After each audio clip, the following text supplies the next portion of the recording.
మొదటి ప్రార్థనా అంశం. సుప్రీంకోర్టులో మత మార్పిడి నిరోధక చట్టం రాజ్యాంగ చెల్లుబాటును సవాలు చేస్తూ citizens for justice and PS నేతృత్వంలో దాఖలైన అనేక రిట్ పిటిషన్ల విచారణ ఈరోజు ఫిబ్రవరి 3న చీఫ్ జస్టిస్ కృష్ణకాంత్ నేతృత్వంలో విచారణ జరగనయ్యుంది. విచారణ సమయంలో దేవుడు జోక్యం చేసుకొని తన కార్యమును జరిగించున్నట్లు, మతమార్పిడి నిరోధక చట్టం పూర్తిగా కొట్టివేయబడినట్లు ప్రార్థించుదాం. రెండవ ప్రార్థనా అంశం.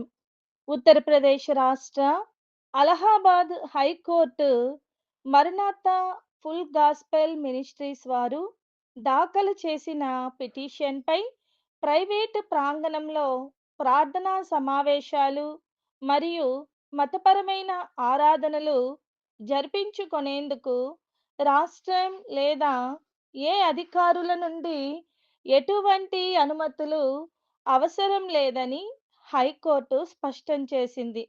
మతపరమైన కార్యాలకు రక్షణ నిర్ధారించాల్సిన బాధ్యత రాష్ట్రం మరియు పోలీసులకు ఉందని తెలిపింది. సొంత స్థలములలో ప్రార్థన నిర్వహించుకోవడానికి ఎటువంటి అనుమతులు అవసరం లేదని హైకోర్టు తీర్పునిచ్చినందుకు స్తుతి చెల్లించి ప్రార్థించుదాం. మూడవ ప్రార్థనా అంశం. తెలంగాణ రాష్ట్రంలోని మెదక్ జిల్లా కవిడిపల్లి మండలం తిమ్మాపూరులో సేవ చేస్తున్న పాస్టర్ ఫ్రాన్సిస్ జగన్ గారిని ఆ గ్రామ పంచాయతీ సర్పంచ్ 6 నెలలలోపు ఊరు వదిలి వెళ్ళిపోవాలని, లేకపోతే చర్చిని ధ్వంసం చేసి నిన్ను ఈ ఊరి నుండి తరిమివేస్తామని, చంపేస్తామని హెచ్చరించారు.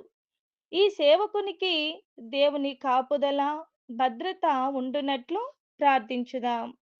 నాలుగవ ప్రార్థనా అంశం. ఛత్తీస్గఢ్ రాష్ట్రంలో దుర్గ్ జిల్లాకు చెందిన సహోదరి సారికా ధాడింగ్ మరియు సిస్టర్ ప్రియాంక సైమన్ మతమార్పిడి నిరోధక చట్టం క్రింద కేసు నమోదు చేసి అరెస్టు చేశారు. వీరి విడుదల కోసం ప్రార్థించుదాం.